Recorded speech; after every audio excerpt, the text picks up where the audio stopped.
sono veramente dei professionisti. Allora, ho il piacere di presentarvi una grande preside, veramente una persona meravigliosa. Sono anni e anni che collaboriamo insieme, abbiamo fatto delle cose molto, continueremo interessanti, ve la voglio presentare. Allora, io sono Maddalena Carlini, sono la dirigente scolastica dell'Istituto Comprensivo Sestri Est di Sestri Ponente. È una scuola che secondo i connotati istituzionali è a forte processo immigratorio, perché noi orgogliosamente abbiamo tra i nostri bambini moltissimi bambini e ragazzi provenienti da altri paesi. Come ho detto nell'intervista poco fa, potrebbe sembrare difficile se non contraddittorio esaltare la genovesità con un'utenza, con un paesaggio così variegato di alunni. In realtà non è difficile, è complesso. Intendendo con complesso però proprio l'accezione etimologica, l'accezione antica di complexus, cioè intreccio, abbraccio, tessuto insieme, ed è così. E infatti i ragazzi si sono abbracciati tra di loro, idealmente, e hanno abbracciato Genova. Grazie alla regia di una travolgente poetessa Campello, grazie alle loro instancabili maestre, hanno allestito una mostra di disegni su Genova sperimentati sul campo, quindi prima l'hanno visitata, gli scorci, i paesaggi per loro più rappresentativi, e poi questi scorci, questi paesaggi sono diventati una mostra che è approdata anche in comune. C'è una scuola prima del Covid, lo sappiamo, e c'è una scuola dopo il Covid. Tra una scuola e l'altra non è stato semplicissimo ricostruire l'allestimento della mostra, perché come potete immaginare le misure restrittive hanno impedito che potesse proseguire, e infatti siamo riusciti a recuperare delle foto che abbiamo posizionato, di cui forse la più rappresentativa è costruita con quei materiali poveri ma tanto preziosi, che fanno parte anche di un percorso di educazione civica sulla sostenibilità. I ragazzi quindi hanno omaggiato Genova e continueranno a farlo con il linguaggio dei colori, che a volte arriva là dove non arrivano le parole, come le loro emozioni, perché educazione interculturale si ha quando davvero le culture si parlano, ma per parlarsi devono riconoscersi, cioè essere valorizzate, in modo che davvero si possa costruire una città solidale, una città equa, una città sostenibile. E noi continueremo con questo obiettivo. Voglio leggervi brevemente l'impegno formale che i nostri ragazzi si sono presi con la cera lacca, protocollato, quindi è un impegno assolutamente importante. Allora, abbiamo scoperto alla luce della lanterna che molti personaggi famosi hanno visitato e amato la nostra città, hanno scritto e cantato di lei, da Petrarca a De André, da Shelley a Renzo Piano, e ci hanno lasciato parole e opere di vero amore. Così abbiamo deciso di prendere l'impegno solenne, riportato sulla pergamena applicata in fondo al cartellone. Tanti hanno amato la nostra città, noi, che siamo il suo futuro, ci impegniamo a rispettarli, ad averne cura e a renderla, se possibile, ancora più bella. Grazie a tutti.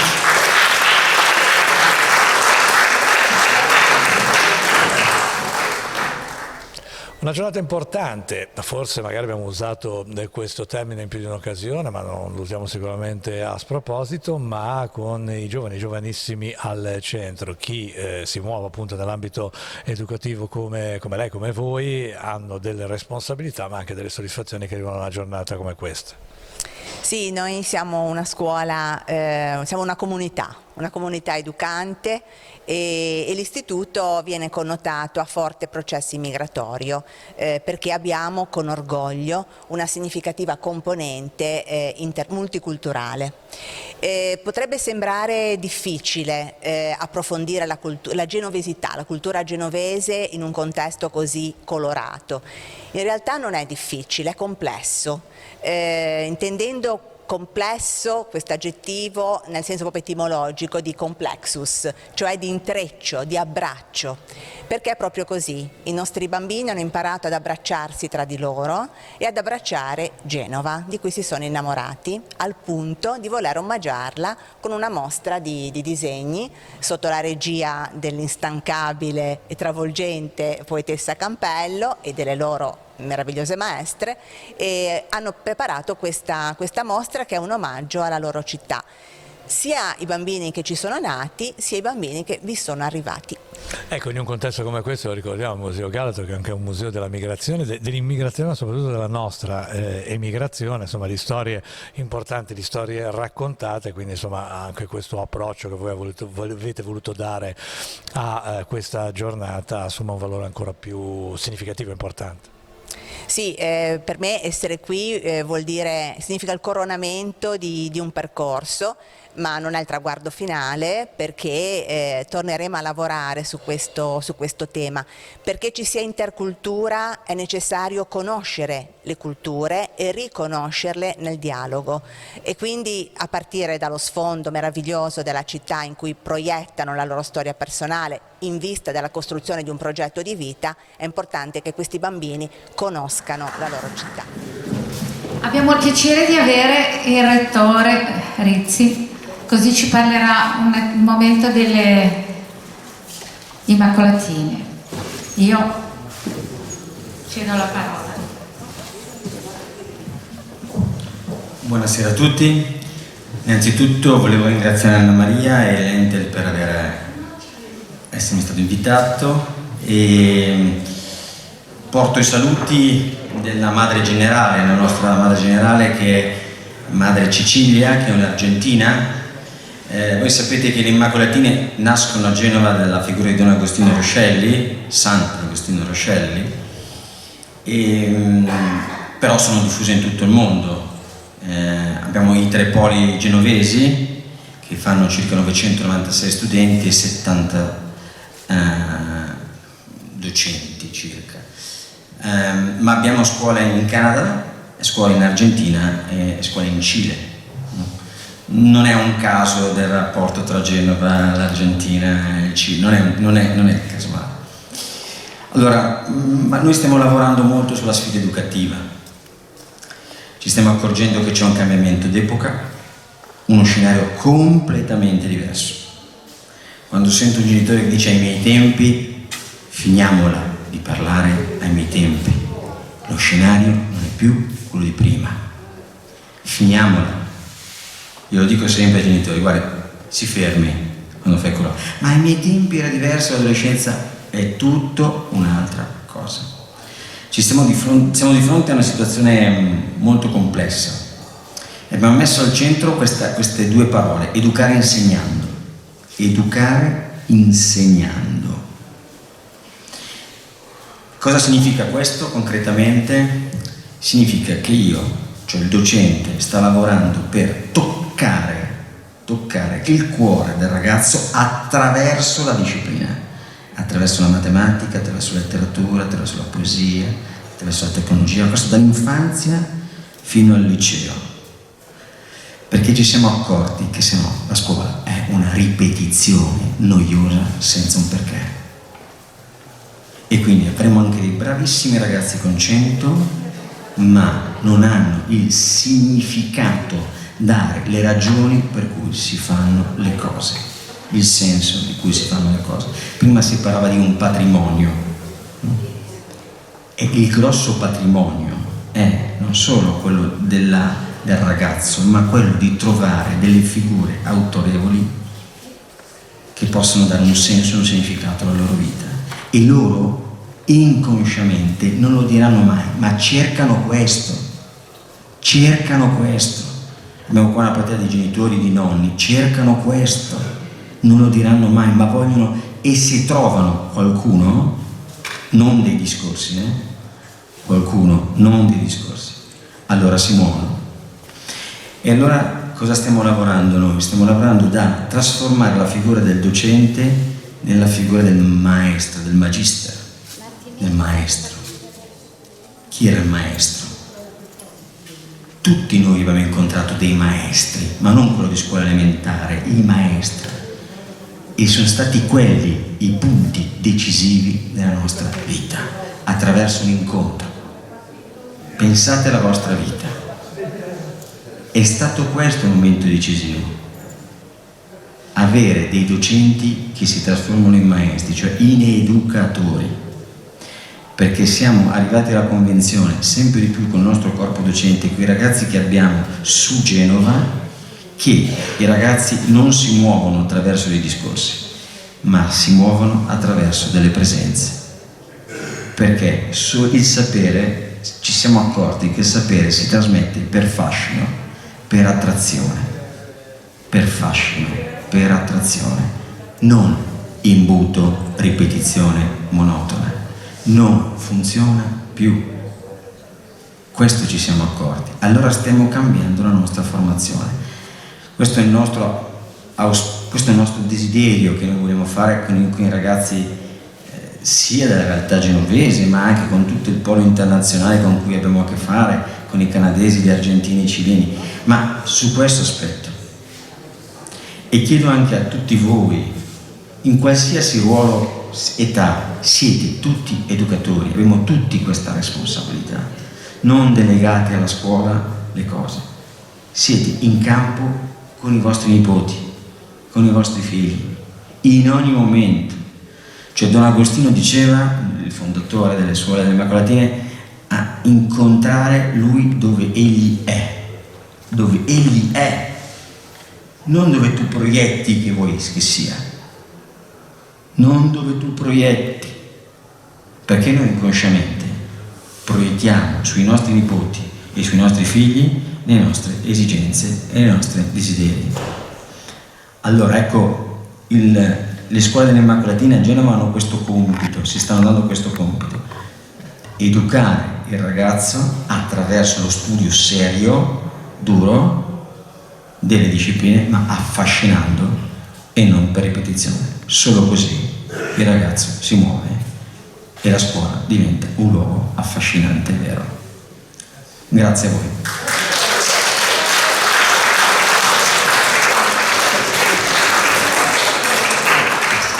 Immacolatine protagonisti nel cuore di Genova, nella memoria storica, ma protagonisti anche con un processo educativo avanzatissimo che voi avete portato anche qua oggi al Galata in questo contesto.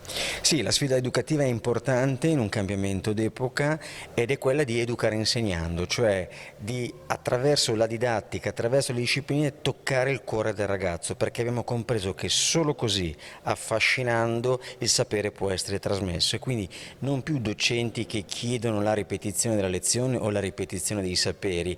Questa è una cosa che rende la scuola noiosissima, è un peso al collo, ma è quella invece di trovare dei docenti che diventano educatori, cioè delle presenze autorevoli, per cui il ragazzo dice: mi piacerebbe risentire quella lezione, mi piacerebbe rivedere quella faccia di quel prof.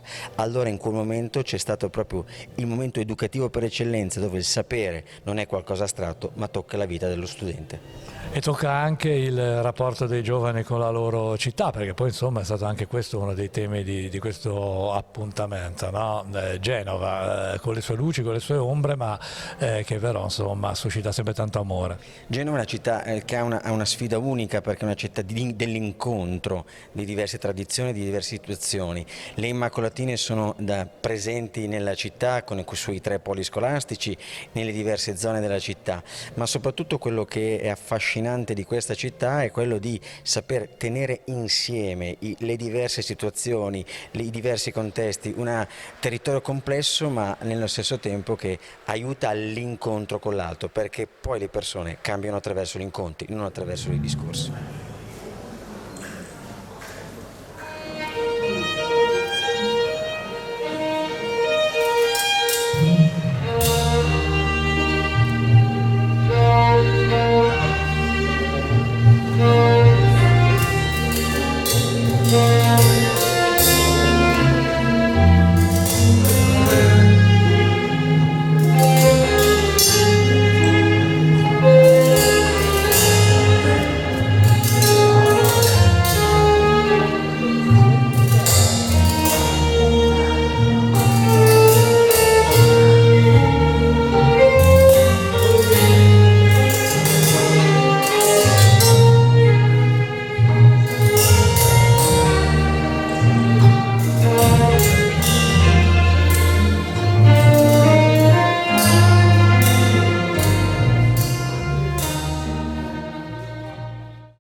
In questo contesto importantissimo, dove ci sono i giovani ma ci sono anche tanti valori educativi, il Don Orione non poteva assolutamente mancare. Avete voluto testimoniare la vostra presenza oggi? Sì, vogliamo testimoniarla anche perché noi abbiamo bimbi di 0 giorni, 6 anni che vengono tolti alle famiglie dove i giudici giudicano che non possono stare più in quel contesto.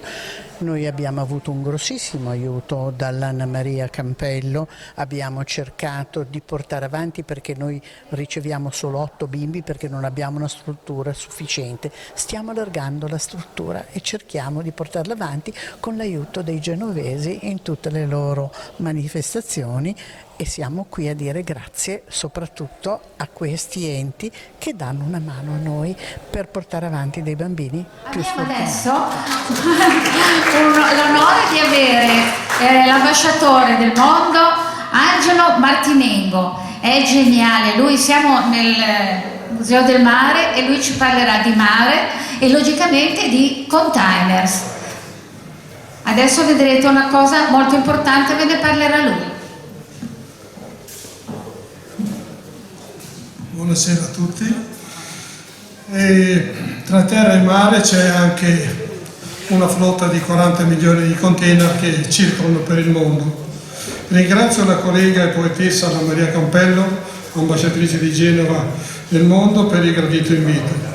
Attualmente circolano 40 milioni di container nel mondo e, come 50 anni fa, riportano ancora fissa sulle pareti esterne la decalcomania con la sola scritta che identifica la proprietà. La mancata pubblicità sulle pareti esterne dei container vanifica grossi redditi per i proprietari e crea grosse perdite economiche per l'industria, con un minimo di 200 milioni di euro al giorno e 73 miliardi di euro all'anno. Consapevole di economica mondiale, dopo anni di ricerca e con l'avvento delle nuove tecnologie, ho voluto inserire al container un valore aggiunto che offre ottime prospettive di impiego all'industria, ai giovani e alle classi future. Attualmente sono in attesa di creare con il giovane brillante pubblicitario Lorenzo Zeppa e altri giovani il primo prototipo di ISO Smart Container che presento con un breve video un salto nel futuro con il container pubblicitario del progetto pilota di mia paternità intellettuale della costituenda nuova startup Evidence, che è lo spin-off di CAB, Container Advertising Board. La nuova unità ISO Smart Container di Evidence, oltre a rendersi sostenibile e autoenergetica, fotovoltaica e pubblicitaria mobile e fissa, produce energia pulita e genera big data per l'analisi dei flussi di merci mondiali. Messaggi e video digitali affissi a piacimento verranno pubblicizzati strategicamente nel mondo via internet da Genova sulle 2 grandi pareti laterali di container da 40 piedi di 12 metri della nuova flotta.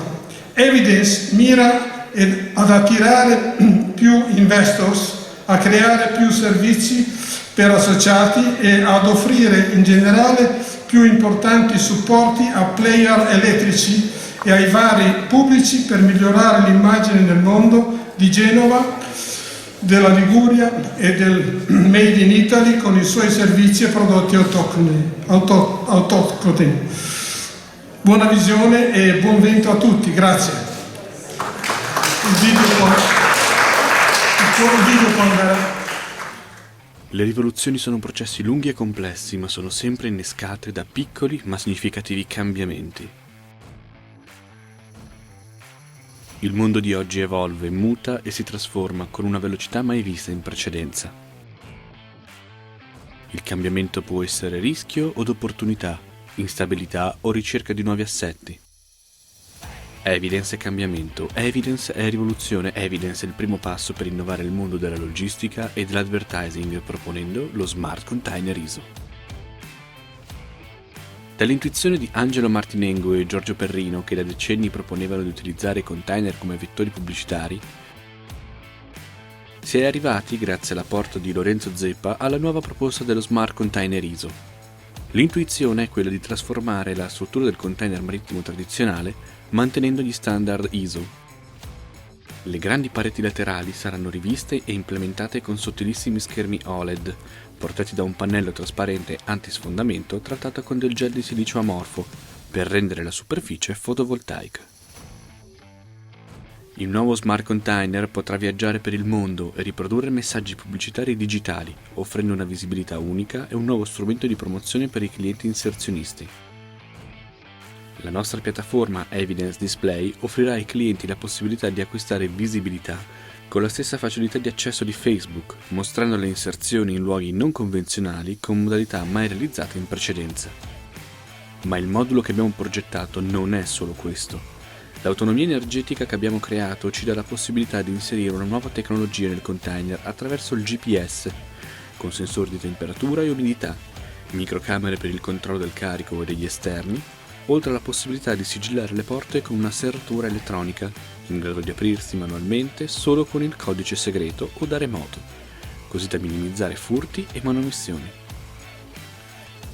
Ma quanto vale il mercato dei container? Sono oltre 40 milioni i moduli Teo in circolazione nel mondo e spostano ogni giorno il 97% della merce che acquistiamo. Via mare o via terra, da che sono stati inventati hanno preso il sopravvento del mercato grazie alla semplice introduzione della loro misura standard. Oggi questo standard viene rivisto da Evidence che lo evolve e lo porta nel futuro. Evidence produce i nuovi container Smart ISO e aggiornerà i vecchi installando la tecnologia brevettata. Evidence noleggia gli Smart Container ISO e lo fa rivoluzionando il mercato. Propone infatti una inedita forma di contratto. Finché il container è in viaggio, il costo di noleggio per l'armatore è pari a 0.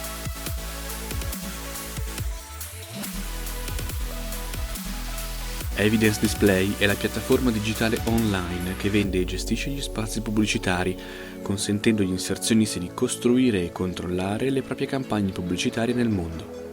Il software controlla da remoto gli schermi e ne comanda le impressioni in base agli ordinativi pubblicitari.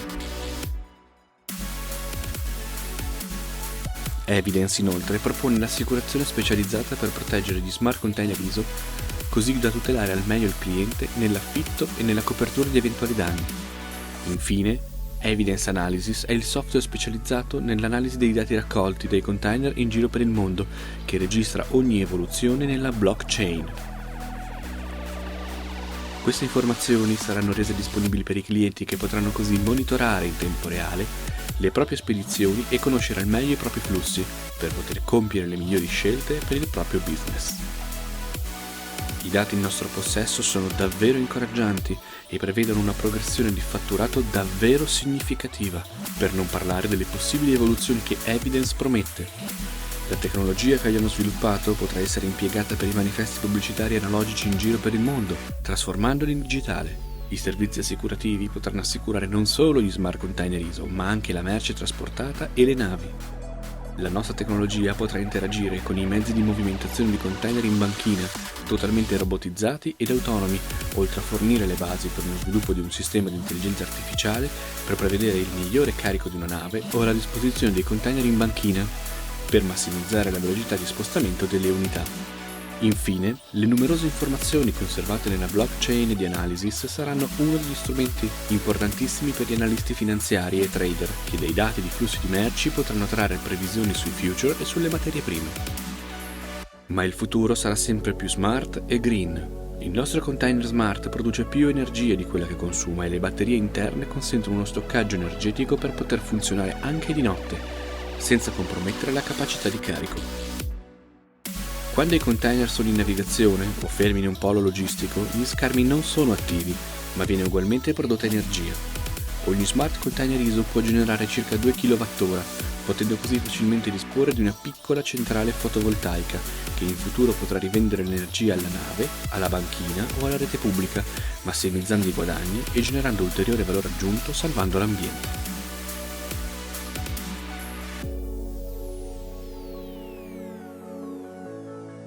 Evidence. Logistic and ADV run together.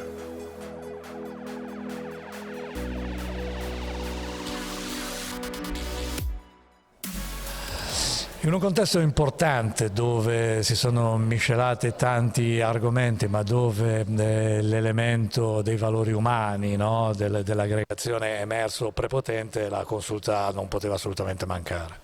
Certo, anche l'orgoglio della città di Genova, perché la consulta femminile di Genova, quindi sono stata ben contenta di essere qui, invitata dall'amica Anna Maria Campello, che è veramente un vulcano nell'organizzare questi belli eventi, e la consulta femminile di Genova, ci tengo a dire che è, insieme a quella di Milano, Verona e Trieste, una delle 4 consulte indipendenti italiane, raggruppa in sé 17 associazioni femminili della città, tra cui l'Associazione delle Donne Ebree, l'Associazione Donne Ingegneri Architetti, Giuristi, il CIF, Zonta, ma non le dico tutte, mi spiace quelle che non ho nominato, insomma non voglio far torto a nessuno.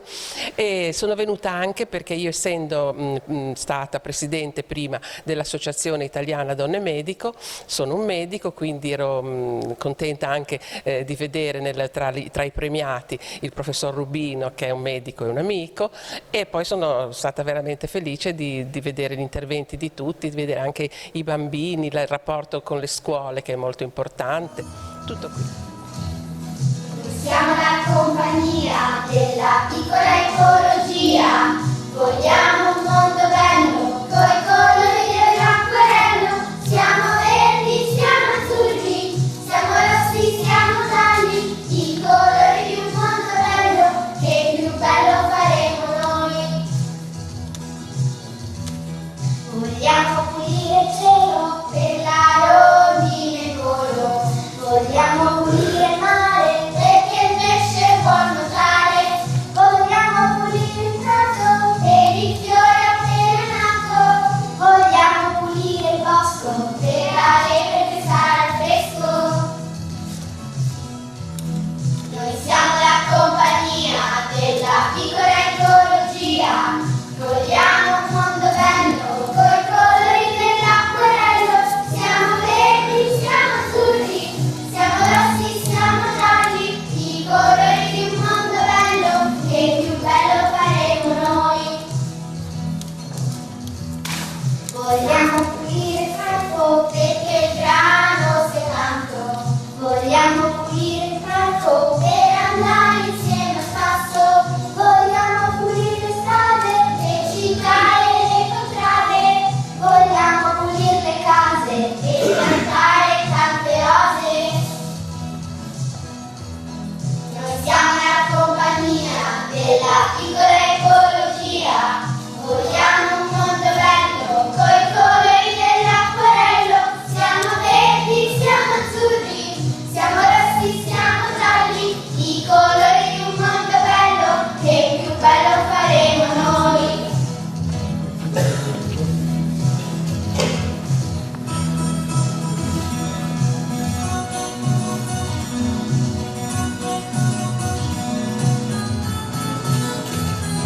Vogliamo un mondo bello coi colori dell'acquerello, i colori di un mondo bello, che più bello faremo noi. Vogliamo un mondo bello coi colori dell'acquerello, i colori di un mondo bello, che più bello faremo noi.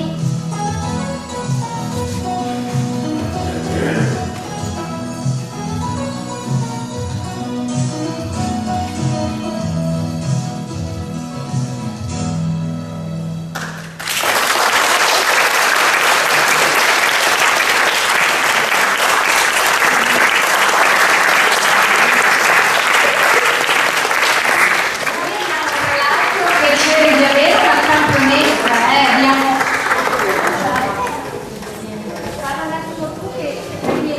come si parlava di sport, e abbiamo una campionessa ed anche è stata insignita del titolo di Cavaliere dello Sport, calcio femminile.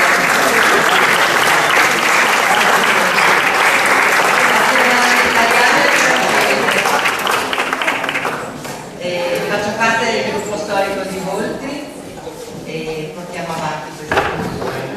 Grazie.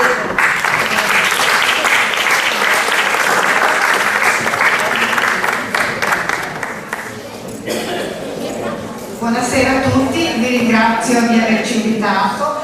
Sono la Presidente della Corte Fieschi di Casella, siamo un'associazione storica multiepoca, rappresentiamo diverse epoche da oltre 25 anni. Grazie a voi di tutti.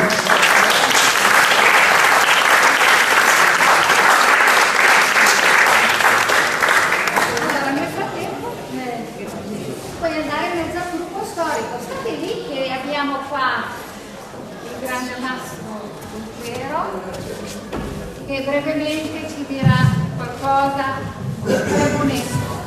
Sì, buonasera a tutti, tanto siamo in mezzo al patrimonio, è mai così. Niente, io devo ricondurvi velocissimamente al filo conduttore della giornata. Siamo l'UNESCO, siamo l'APP dell'UNESCO Ginevra Città Metropolitana, sono accreditato dalla Commissione Nazionale Italiana dell'UNESCO, ho creato il club dal 2019 e abbiamo iniziato un'attività locale, nazionale e internazionale con cui stiamo condividendo una serie di eventi e di attività assai importanti, le ultime delle quali sono proprio ad esempio gli ecomusei. Gli ecomusei sono il modo con cui noi valorizziamo il nostro heritage, il nostro patrimonio, la nostra tradizione sui territori. Allora, perché oggi siamo qui? Brevissimamente, perché oggi è la giornata del patrimonio, giornata europea del patrimonio, e il patrimonio in inglese si dice heritage, ma heritage, cultural heritage vuol dire patrimonio culturale, significa anche eredità. Non esiste patrimonio se non c'è un'eredità, non esiste un nesso che non sia logico per cui non potevamo essere qua. Noi dobbiamo tramandare, valorizzare, promuovere quello che è la tradizione della nostra terra, della nostra gente, del nostro sapere, della nostra cultura, delle nostre forme che troviamo nella quotidianità.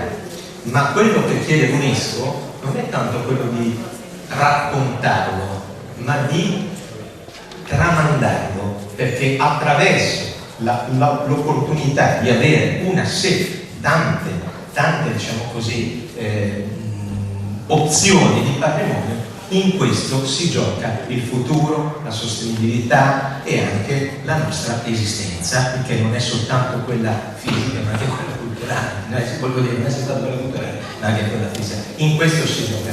Allora, oggi infatti il tema sarebbe stato patrimonio in vita, no? O living heritage, proprio a dimostrare il concetto di cultura che è qualcosa di vivo, che deve esistere, che è qualcosa che noi condividiamo, tocchiamo con mano. Non è soltanto il patrimonio materiale, quello a cui noi abbiamo la mission di difendere e salvaguardare. Esistono 1197 siti mondiali che sono oggetto di attenzione del patrimonio del nostro UNESCO.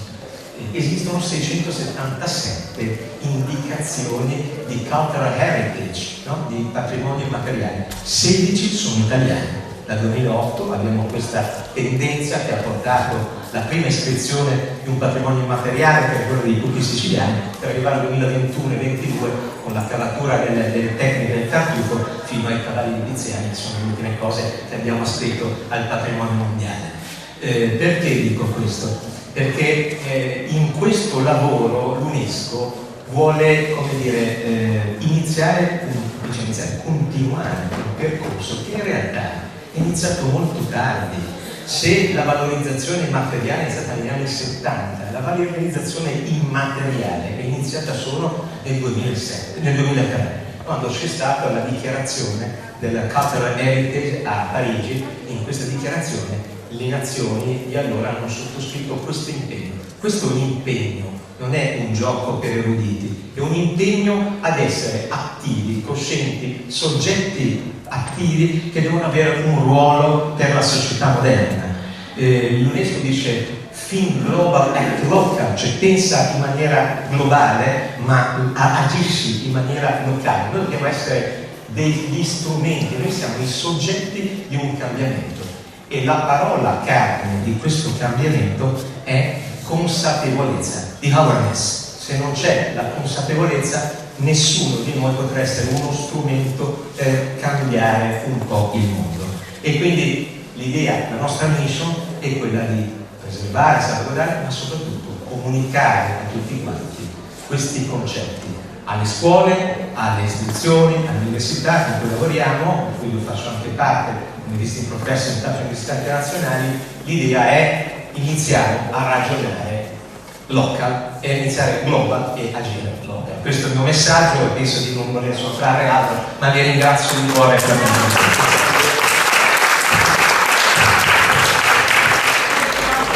la d'onore il presidente del consorzio delle Proloco di Genova, Enrico Mendace, e la sua assistente Rossella Romeo. Allora, vi presenteranno e parleranno appunto della staffetta della rinascita e faremo passare anche lo spot. I microfoni sono più facili, parlare così si risentite. Vi dico due flash rapidi. Uno, cosa sono le Proloco? Due, perché siamo qua. Le Proloco, io sono il presidente del consorzio delle Proloco di Genova, siamo 11 Proloco a Genova, circa 3.000 persone, andiamo da Voltri sino a Nervi, occupiamo quasi tutto il territorio della città. Ho il privilegio anche di essere il rappresentante nazionale della Liguria, nel Consiglio nazionale, all'interno del Consiglio nazionale. In Italia siamo 6.300 Proloco, siamo 650.000 soci. Tutti quanti noi abbiamo una tessera dove c'è un simbolo dell'UNESCO, patrimonio dell'UNESCO. E il mio obiettivo è nei prossimi anni di far sì che sulla nostra tessera ci saranno il Palazzo dei Rolli. Siamo 650.000, dicevo, e più i volontari occasionali superiamo ampiamente il 1 milione ogni anno di persone. Noi abbiamo ricevuto dal governo recentemente, con la legge finanziaria scorsa, un incarico di catalogare tutti i beni immateriali. Il governo ci ha concesso circa 3 milioni di euro proprio per questo scopo, e tutti quanti pensano che le Proloco siano sagre mangiate. Sì, testimonia la mia pancia che sono anche sagre mangiate, lo confesso, perché io le giro dall'alto perché mi invitano ovunque. Ma noi ci occupiamo di salvare del territorio, della lingua, della cultura, delle tradizioni. Facciamo moltissimo, considerate che noi realizziamo mediamente ogni anno 110.000 manifestazioni sul territorio nazionale, ripeto il numero, e poi capite perché 110.000 eventi ogni anno. In Genova noi ogni settimana c'è un evento di un Proloco, quindi adesso passo all'evento che sta girando, avete già il video poco fa. Poi non so, mai detto apposta, la mia collaboratrice tecnica, la dottoressa Romeo, il mio braccio destro, ma non può parlare, ma facciamo parlare lo stesso. E questa che si chiama la staffetta di nascita, la terza edizione. Questo evento è uno dei pochi, dei 9 eventi sui 110.000 che è stato riconosciuto come evento di benessere nazionale, carattere nazionale. Questo evento è nato prima con la pandemia, cioè un percorso sulla città per poter far vedere che la città si abbraccia contro la pandemia. L'anno scorso abbiamo dedicato alla guerra, quest'anno ci occupiamo del cancro al seno e ci occupiamo anche delle lingue del mondo, si parlava di lingue del mondo, quindi abbiamo raccolto bandiere da tutti i continenti. Io adesso ho l'appuntamento, devo andare a ritirare quelle che appena dall'India, no? E quindi per quello che siamo un po' di corsa. E l'anno prossimo mi aggancio alla vostra mission. L'anno prossimo il progetto è di andare noi dai liguri nel mondo, quindi una manovra statutaria e testimoniale della nostra attività. Quindi siamo un'attività in crescita, solo in Liguria siamo circa 9.000 persone, 163-64 abbiamo considerazione Proloco. Non facciamo solo sagre, ma ci occupiamo di investire, ci occupiamo della natura, ci occupiamo della salvaguardia della nostra lingua, perché il genovese è una lingua. Ogni anno facciamo un evento, l'anno scorso abbiamo raccolto circa 600 Proloco in Italia, abbiamo fatto un evento dedicato alla lingua locale e vogliamo, uno dei progetti è quello di insegnare il genovese nelle scuole elementari della città. Venite, soprattutto la prossima, se volete fare un salto a De Ferrari, ci siamo noi che faremo questo evento. In un contesto importante come quello odierno, il ruolo importantissimo delle Proloco come ente di avvicinamento, osservatorio privilegiato. Grazie della domanda. Noi Proloco abbiamo una mission a livello nazionale, che è quella che è la salvaguardia del territorio, salvaguardia della cultura, salvaguardia della storia, della lingua locale. Questa giornata di oggi certamente si inquastra perfettamente con quello che sono le nostre tradizioni, le nostre regole. Tanto dicono che noi passiamo solo sagre, ma in verità facciamo tante altre cose. Quindi questo incontro mi ha fatto molto piacere essere stato invitato, perché significa far capire che noi facciamo tante cose, che non è solamente mangiare, ma salvaguardiamo anche il territorio, la cultura, la storia, le tradizioni, le usanze, e questo è una delle mission fondamentali delle Proloco. Tante cose che ormai è iniziato il conto alla rovescia per la staffetta della rinascita. Proviamo a accennare? Certamente, grazie. La staffetta della rinascita è un evento che ha raggiunto la terza edizione quest'anno, che quest'anno si è allargato a livello mondiale, perché abbiamo tante cose da tutto il mondo e stiamo cercando di far sì che Genova diventi per un giorno il centro del mondo davvero. Questo è l'intro, però abbiamo chi ci può spiegare in maniera più dettagliata che cosa succederà. E allora, cosa succederà in occasione della staffetta della rinascita? Come, dove, quando e perché? La staffetta della rinascita, facendo un passo indietro, nasce nel 2021 come auspicio di rinascita, appunto come dice il nome, dalla pandemia. L'anno successivo invece volevamo appoggiare i popoli vittime della guerra in Ucraina. Quest'anno invece il tema è leggermente differente, perché siccome si svolgerà il 1° ottobre è considerata come la manifestazione vogliamo appoggiare la ricerca contro la lotta al cancro al seno. Quest'anno, come ha detto il signor Mendace, sarà internazionale, quindi diverse bandiere sono arrivate a Genova da parecchi paesi del mondo, e si costituisce in 7 staffette principalmente, che inizieranno già dal 30 settembre, ma più nel dettaglio poi si svolgeranno il 1° ottobre. E sono 7 staffette che percorrono un po' tutta la Liguria, e come testimone si passano delle bandiere che arrivano dall'Ecuador, dalla Colombia, dall'Inghilterra, dall'India. Oggi andiamo a recuperare. Mi pare di capire che arrivano da tutto il mondo, però chi magari non potesse partecipare alla staffetta attivamente, ma volesse seguirla, come può fare? Da spettatore? Sì, assolutamente. La staffetta andrà in diretta sui nostri canali social del Consorzio Proloco Genova, su YouTube e su Facebook. L'anno scorso ha fatto un grande successo, e quest'anno speriamo ovviamente che i numeri saranno molto maggiori. E allora, complimenti per la manifestazione, sarà sicuramente un successo. La Riviera Scenic Academy, veleggiando tra Monaco e Genova. Allora, la regia sta già facendo passare il nostro trailer filmato dell'evento, dell'iniziativa. Lascerei la parola direttamente a Roberto, che ovviamente è il nostro comandante, che ci ha accompagnato e ha organizzato insieme a me questa iniziativa. Le 2 slide passeranno a breve. Vi lascio il microfono qui.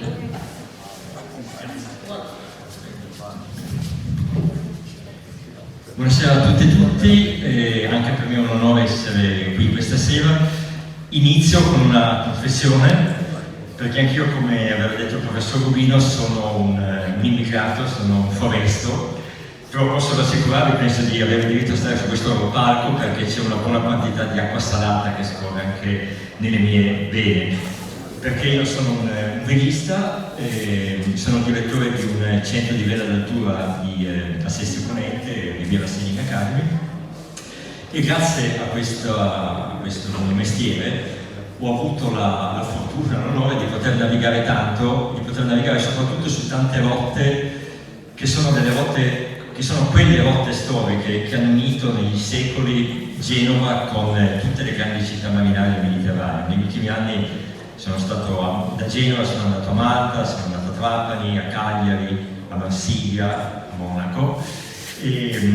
Ecco, durante queste navigazioni però mi sono posto delle domande, ho fatto delle riflessioni, cioè chi naviga come me ha una responsabilità straordinaria. Da una parte ha la fortuna di essere un testimone diretto del mare e della sua bellezza, ma d'altro canto noi abbiamo anche la responsabilità di diventare portavoci del mare, di raccontare il mare. di essere portavoce di quello che vediamo navigando, che è l'impatto che le attività umane hanno sul mare, quindi tutto quello che è l'inquinamento, il degrado dell'ambiente, gli effetti del riscaldamento globale. Sappiamo tutti il violentissimo temporale che si è abbattuto su Sestri Ponente ieri. Ecco, c'è un dovere di raccontare il mare.